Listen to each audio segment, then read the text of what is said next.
여러분 안녕하십니까? 지난 시간에는 유비가 황건적과 싸워서 여러 차례 공을 세우고 천신만고 끝에 관직을 부여받는 내용을 공부했습니다. 황건적이 천하를 휩쓸고 물러나게 만드는 것, 결국 조정의 부패와 무능으로 인해서 모든 것이 비롯된 것입니다. 그럼 오늘은 동안만렵 조정의 피비린내 나는 권력 암투로 한번 시작해 보겠습니다. 당시 조정에는 황간이 십상시가 이미 권력을 장악하고 모든 국사를 자기 멋대로 쥐락펴락하고 있었습니다. 따라서 자신의 뜻에 따르지 않는 자는 거리낌 없이 언제든지 죽여버렸습니다. 특히 황제인 이 한영제는 십상시 중에 장량을 존경해서 그를 아버지라고 부를 정도였으니 조정이 얼마나 부패하고 문란한지는 두말할 필요가 없을 것 같습니다. 그러던 중 중평 6년에 이 영제가 위독해지자 대장군 하진을 불러서 후사를 논의하게 됩니다. 하진은 원래 백정 출신입니다. 그런데 그의 누이 동생이 귀인이 되어서 황자 변을 낳아서 황후의 자리에 오르게 됩니다. 그런데 영제는 또 하나 사랑하는 여인이 있었는데 바로 왕민입니다. 그를 총애해서 황자 협을 낳았는데 하황후가 이 왕민을 질투해서 독주를 먹여서 살해합니다. 여러분 지금 당시 조정의 권력 암투 화면을 보고 계십니다. 황자 협은 영제의 어머니 동태우에서 입양되어 성장합니다. 그러면 여러분 이 한영제는 죽기 전에 누구를 황제로 삼고 싶어 했을까요? 당연히 자기가 사랑했던 그 여인의 아들인 황자 협입니다. 그러면 화면에서 볼 수 있듯이 누가 걸림돌이 될까요? 황자 변의 외삼촌인 대장군 하진을 먼저 제거해야 가능합니다. 영제는 병세가 위독해지자 먼저 하진을 입궁하게 해서 후환을 제거해야 된다고 건의합니다. 영제가 입궁하라는 하교를 내리자 하진은 이것이 십상시가 자기를 제거하려는 계획임을 알아차리고 대신들을 불러 상의한 끝에 먼저 선수를 쳐서 환관들을 제거해서 없애려고 합니다. 여러분 난세의 영웅이 등장한다는 말이 있습니다. 삼국지의 주요한 인물인 조조와 원서가 바로 이 순간 역사의 현장으로 뛰어들게 됩니다. 이때 전군 교위로 있던 조조가 나서서 중요한 말을 합니다. 우리들이 마땅히 먼저 해야 될 것은 천자위상을 똑바로 세우는 일이고 그런 후에 환관들을 죽이십시오라고 말합니다. 확실히 조조 보통 인물은 아닙니다. 그러자 하진이 누가 임금을 바로 세우고 역적을 토벌하겠는가 라고 말하자 한 사람이 앞장서서 나와서 말합니다. 바로 사해교위로 있던 원소라는 인물입니다. 원소는 어린 군 5,000명을 이끌고 환관들을 모두 주살하기 위해서 출발합니다. 원소가 먼저 길을 열어주니 하진이 궁중으로 쳐들어가서 영제의 관 앞에 서서 자신의 조카인 태자변을 황제로 받들어 세우고 만세 삼창을 외칩니다. 일종의 쿠데타가 성공한 것입니다. 그리고 나서 원소가 하진에게 다시 말합니다. 바로 이 기세를 몰아서 환관들을 모두 싹 쓸어 없애버리자라고 건의합니다. 여러분 그러면 하진이 환관들을 싹 쓸어 버렸을까요? 만약에 환관들을 다 없애버렸더라면 한나라 조정은 정화되었고 삼국지의 재미있는 스토리는 전개되지 않았을 겁니다. 역사의 아이러니라고 할 수 있겠습니다. 이렇게 사태가 급박해지자 장양 등 환관들이 하진의 누이 동생인 당시 실세인 하태우에게 가서 읍수합니다.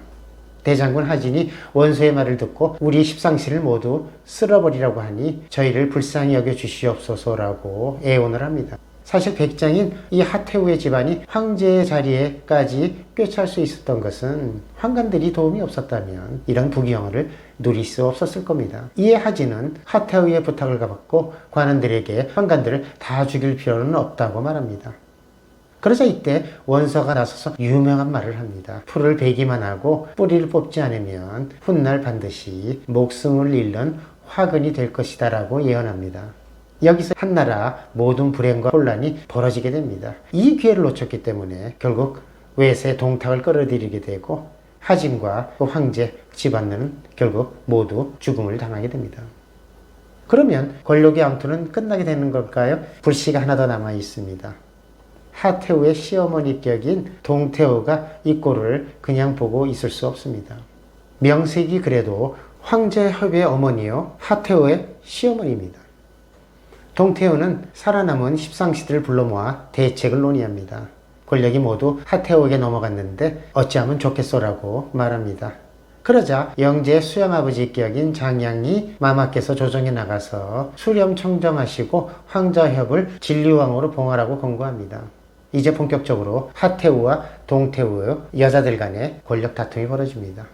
이 하태우도 이 동태우가 수렴 청정하게 되면 자기가 권력 행사할 수가 없으니 가만히 있을 리가 있겠습니까? 동생 하진을 불러서 동태우의 전횡에 대해서 상의합니다. 그래서 하진은 관원들을 불러서 대책을 논의한 끝에 이 동태우를 궁정 밖으로 쫓아내고자 결정합니다. 여러분, 동태우를 궁정 밖으로 쫓아내면 누가 정치적인 타격을 입을까요? 뒤에서 동태우를 조종했던 환관들이 이제 빼도 박도 못하는 신세가 됩니다. 지난번 싹 쓸어버릴 기회를 놓쳤는데 이번에라도 제거해버린다면 조정은 회생할 기회가 있었을 겁니다. 그런데 안타깝게도 다시 한번 기회를 놓치게 됩니다.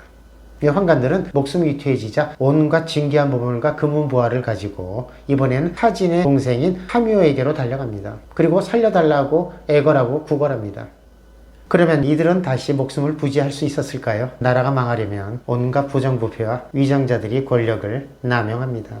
이로 인해서 십상시는 다시 목숨을 건지고 황제의 측근이 되어 권력을 행사하게 됩니다. 억울한 동태우, 이제 낙동강 오리알 신세입니다. 결국 궁 밖으로 쫓겨나서 하진에 의해서 독살을 당하게 됩니다. 여러분, 모든 조정의 분란의 배후에는 환관들이 연관되어 있습니다. 이때 사회계의 원소가 마지막으로 하진에게 말합니다. 원소 정말 용기 있고 정도를 아는 인물입니다. 환관들이 동태우를 참살하고 대사를 도모한다는 사실을 지금 밖으로 흘리고 있습니다. 이번 기회를 놓치지 않고 반드시 전부 베어내야 됩니다라고 말합니다. 여러분, 지금까지 몇 번이죠? 3~4번입니다. 하진도 이 말에 동의해서 한번 상의해보자고 말합니다. 그리고 나서는 하태우에게 가서 환관들을 다 쓸어버리겠다고 말하자 이미 매수당한 하태우는 하진을 꾸짖기만 하고 십상시를 베는 것을 반대합니다. 하진의 명령만 기다리고 있던 원소는 이미 거세가 실패할 것에 대비해서 대안을 하나 가지고 있었습니다. 사방의 영웅들에게 장안으로 와서 내시들을 죽이게 하십시오. 사태가 급박해져서 태우도 따르지 않을 수 없을 겁니다 라고 건의합니다. 그래서 하진은 참 절묘한 계획이라고 찬성합니다. 이에 하진은 곧바로 경문을 각진에 보내어 군사를 궁정으로 불러 모읍니다. 속담에 빈대 잡으려다 초가상간 태운다라는 말이 있습니다. 바로 혹 때려다가 혹 붙이는 꼴이 됩니다. 하진이 십상시를 죽이려고 역도인 동탁을 낙양으로 불러오게 하는 명분을 주게 된 겁니다. 이후 조정은 동탁으로 인해서 엄청난 소용돌이에 빠지고 민생은 도탄에 빠지게 됩니다. 동탁은 조서를 받고 크게 기뻐하며 20만 대군을 이끌고 낙양으로 몰려오는데 행렬이 끝이 보이지 않습니다. 그럼 조정의 대신들이 동탁이 오는 것을 순순히 찬성했을까요? 당연 아니죠. 시여사 정태는 동탁은 승량이요 이리와 같은 인물이니 낙양에 오면 다 잡아먹을 것이라고 극력 반대합니다. 그러자 하진은 너같이 나약한 사람하고는 함께 하지 못하겠다고 오히려 소리를 칩니다. 하진 죽고 싶어서 백을 쓰고 있는 꼴입니다. 나중에 자신이 난도질 당하고 토막을 당해서 죽게 될 것이라고는 아마 꿈에도 생각하지 못할 겁니다. 그럼 다음 시간에는 동탁의 정변으로 인해 조정이 무참하게 무너지는 역사적인 순간, 그리고 여포의 등장을 보도록 하겠습니다. 여러분, 오늘 내용을 한번 정리해보면 이 하진은 자신과 가족의 부패로 인해서 십상시를 베어내고 천자의 자리를 바로하고 권력을 유지할 수 있는 기회를 3번이나 놓치게 됩니다.